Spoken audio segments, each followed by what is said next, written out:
আচার্য, contact number 84 205 নিচে দেওয়া হচ্ছে। এমন যদি হয় প্রথম দেখছো তাহলে বারবার বলেছি, আজও বলছি যে আমার চ্যানেলে যেতে হবে, সেখানে গিয়ে ভিডিওগুলো দেখতে হবে।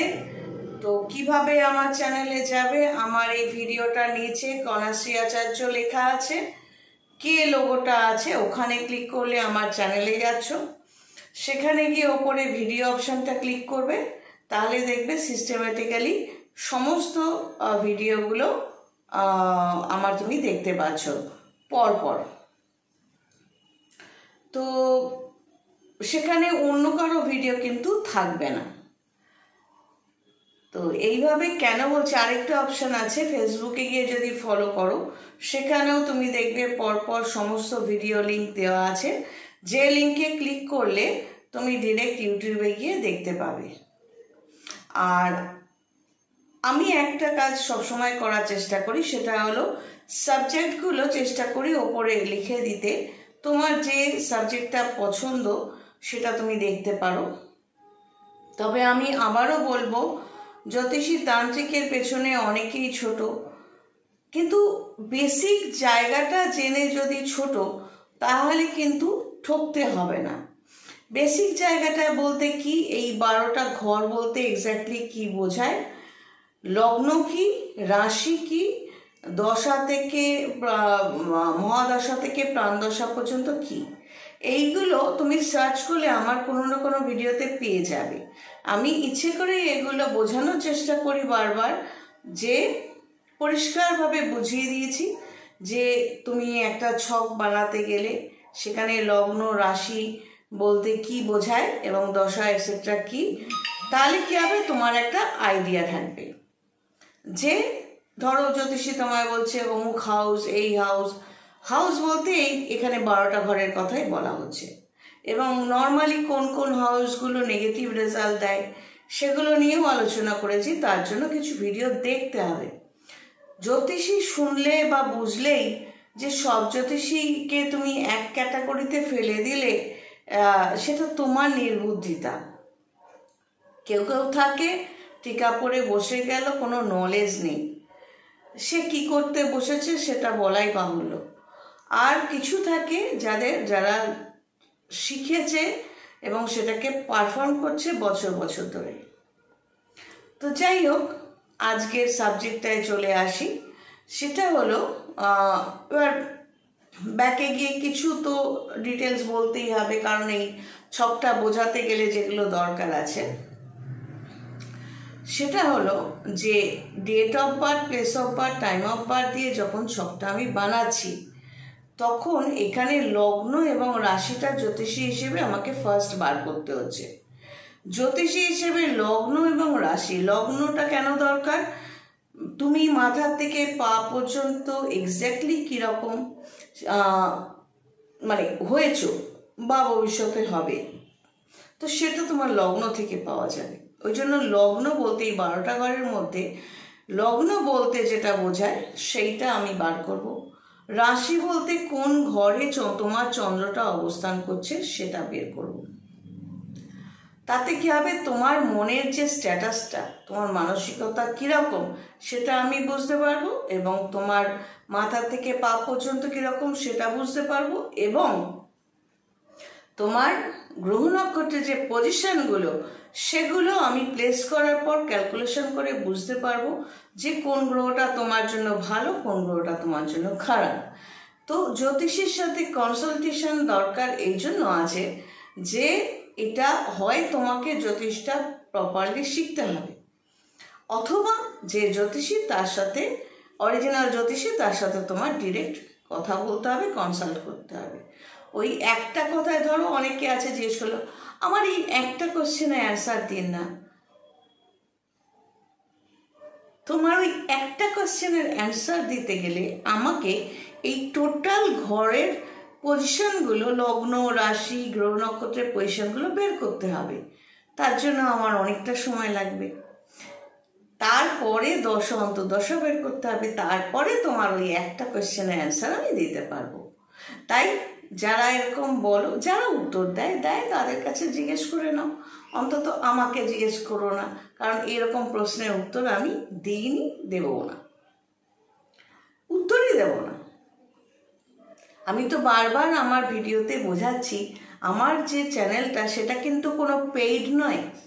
মানে যারা পেইড প্রমোশনটা করছে, মানে আছে ভেতরে অনেক ব্যাপার আছে, তাদের ভিউয়ার্স, লাইক, এগুলো সাবস্ক্রাইবার অনেক বেশি। এটা কমন সেন্স যে এখানে আমি সেই পেইড প্রমোশনে যাচ্ছি না বলেই যেটুকু ভিউজ বা সাবস্ক্রাইবার দেখতে পাচ্ছ সবকটা অরিজিনাল। তার মানে এবার আমি কারোকেই নকল বলছি না, কারোকেই খারাপ বলছি না, কিন্তু আমার জায়গাটা আমি বলতে পারি আমার কোনো পেইড প্রমোশন হচ্ছে না, মানে আমি করছি না, তাতে অরিজিনালিটিটা আমি ধরে রাখতে পারছি। তো এইবারে আজকের যেটা আবারও বলছি, লগ্ন রাশি বুঝিয়ে দিলাম। এবার ধরো তোমার লাইফে অনেক প্রবলেম, এবং ধরো তোমার মেষ রাশি, মেষ লগ্ন বা মেষ লগ্ন, যে কোনো রাশি, বৃষ, মিথুন, যে কোনো একটা রাশি ধরো, বা যে কোনো একটা লগ্ন, এই ঘরগুলোর নাম হচ্ছে মেষ, বৃষ, মিথুন এটসেট্রা। তো যেখানে তোমার লগ্নটা বার হবে সেটা হবে লগ্ন, আর যে ঘরে তোমার রাশিটা বার হবে, চন্দ্রটা আছে, সেটা হবে তোমার রাশি। নামগুলো যে ধরা হয় এটা কমন জ্যোতিষের নাম, মেষ, বৃষ, মিথুন। এখানে রাশি বলা হচ্ছে না, ঘরগুলোর নাম মেষ, বৃষ, মিথুন, কর্কট, সিংহ, কন্যা, তুলা এটসেট্রা করে মীন পর্যন্ত নাম, মানে ঘরগুলোর নাম। এখানে মেষ রাশি বলছি না। এবার দেখবে কোনো কোনো জ্যোতিষী যখন ট্রানজিট, গোচর ফল নিয়ে বলছে, ধরো তোমার জন্ম সময় তোমার বৃহস্পতি ছিল মেষে, তোমার জন্ম সময়, এখন বৃহস্পতি রয়েছে 2024 আগস্টে বৃহস্পতি রয়েছে এখানে বৃষতে। তো জ্যোতিষী হিসেবে আমি ধরো ফোরকাস্ট করছি ট্রানজিট, মানে গোচর ফল, তোমার সময় বৃহস্পতি ধরো এখানে ছিল, আর গোচর ফলে মানে এই যে বৃহস্পতি প্রত্যেকটা গ্রহ ঘুরছে পুরো 12টা ঘর, তো এখন গোচর ফলে বৃহস্পতি এখানে, পরবর্তীকালে বৃহস্পতি মিথুনে যাবে, তারপরে বৃহস্পতি যাবে 1 বছর অ্যাপ্রক্স ধরে ধরে যাবে কর্কটে। তো এই পরিবর্তনগুলো হচ্ছে গোচর ফল বা ট্রানজিট। এবার আমি বললাম এখন বৃষতে বৃহস্পতি, যার বৃষ লগ্ন বা বৃষ রাশি, তার ক্ষেত্রে এটা ভালো সময়। এবার তুমি বলছো তোমার ধরো বৃষ লগ্ন, বৃষ রাশি, তোমার ভালো যাচ্ছে না, তুমি তখন জ্যোতিষীর শ্রাদ্ধ করলে কি বলে, এখন বৃষতে বৃহস্পতি বা লগ্নে বৃহস্পতি, আমার রাশিতে বৃহস্পতি ভালো যাচ্ছে না কেন? যেটা জ্যোতিষী বলছে বৃষতে বৃহস্পতি এখন, বৃষ রাশিতে বলছে না। রাশি তখনই বলবো যখন তোমারটা বলবো, বা লগ্ন তোমারটা বলবো। তোমার হতে পারে বৃষ লগ্ন, তোমার হতে পারে বৃষ রাশি, এইখানে বৃষ, এখন বৃহস্পতি বৃষতে, কিন্তু তোমার জন্মছকে বৃহস্পতি, তুমি বৃষ, মেষে ছিল, মানে বৃহস্পতি তোমার দ্বাদশে ছিল। তো আমি আগেও বলেছি বহুবার, ষষ্ঠ, অষ্টম, দ্বাদশ ঘর হলো নেগেটিভ ঘর, এখানে কোনো গ্রহ থাকলে চট করে ভালো রেজাল্ট দিতে চায় না। তো তাহলে তোমার বৃষ লগ্ন রাশি সাপেক্ষে তোমার জন্মছকে তো মেষে ছিল, মানে তোমার দ্বাদশে ছিল, তাহলে সেই বৃহস্পতি এখন তোমার লগ্ন রাশিতে ভালো ফল নাও দিতে পারে, যদি তোমার কার্মিক হাউস, কর্মটা যদি ভালো না করতে থাকো বা নিজেকে সিস্টেমে না ফেলো। বৃষ সাপেক্ষে অ্যান্টি ক্লকওয়াইজ দশম ঘর হবে তোমার কর্মের ঘর। তুমি দ্বাদশে যে বৃহস্পতিকে পেয়েছো, এটা আগের জন্মের কর্মফলে বৃহস্পতি তোমার দ্বাদশে। তুমি যদি 2 ঘন্টা আগে পরে জন্মাতে, এটা হতেও পারতো বৃহস্পতি তোমার দ্বাদশে নয়।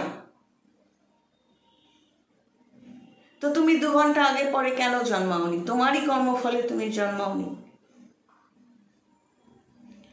এবার দ্বাদশে ধরো যে বৃষর দ্বাদশে জন্ম সময়ে বৃহস্পতি দ্বাদশে রয়েছে, এবার তার দেখা গেল তার কর্মের হাউস, তার আগের জন্মের হাউস, তার 5th হাউস এগুলো ভালো, তখন স্বাভাবিকভাবেই দ্বাদশে বৃহস্পতি থাকলেও সে অনেক কিছু নেগেটিভিটি ওভারকাম করতে নিজেই পারবে।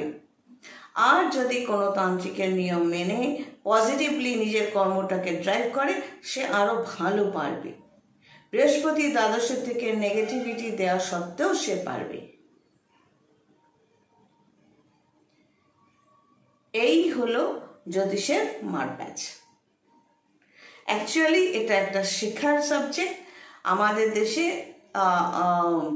এই জ্যোতিষ বা তন্ত্র বা এই যে আমাদের শাস্ত্র, বেদ, বেদান্ত, বেদাঙ্গ, ঋক্সাম, যজুর, অথর্ববেদ, পুরাণ, এগুলো নিয়ে কোনো ক্লাস হয় না। এবং এখন নতুন করে মেডিটেশন, থার্ড আই চক্রের ক্লাস ফাস হচ্ছে, কিন্তু ব্যাপারটা তো তা নয়, অত সহজ নয়। তো যে যেরকমভাবে পাচ্ছে পয়সা কামিয়ে নিচ্ছে। বোঝার ব্যাপার আছে, নিজের সিস্টেমে ফেলা। তিব্বতে বা বিভিন্ন জায়গা এমন আছে যেখানে ছেলে মেয়েরা ছোট থেকে সহবত শেখে, যার জন্য তারা নিজেদের লাইফে অনেক উন্নতি করতে পারে। যেসব বাচ্চারা ছোট থেকে সহবত শিখে বড় হয় তারা ঠিক পারে। যারা অস্থির হুড়ুমদারুম করে তারা চট করে পারে না। এটা নিয়ে পরের ভিডিওটা এই রেসটা করে করব। সবাই ভালো থেকো। God bless.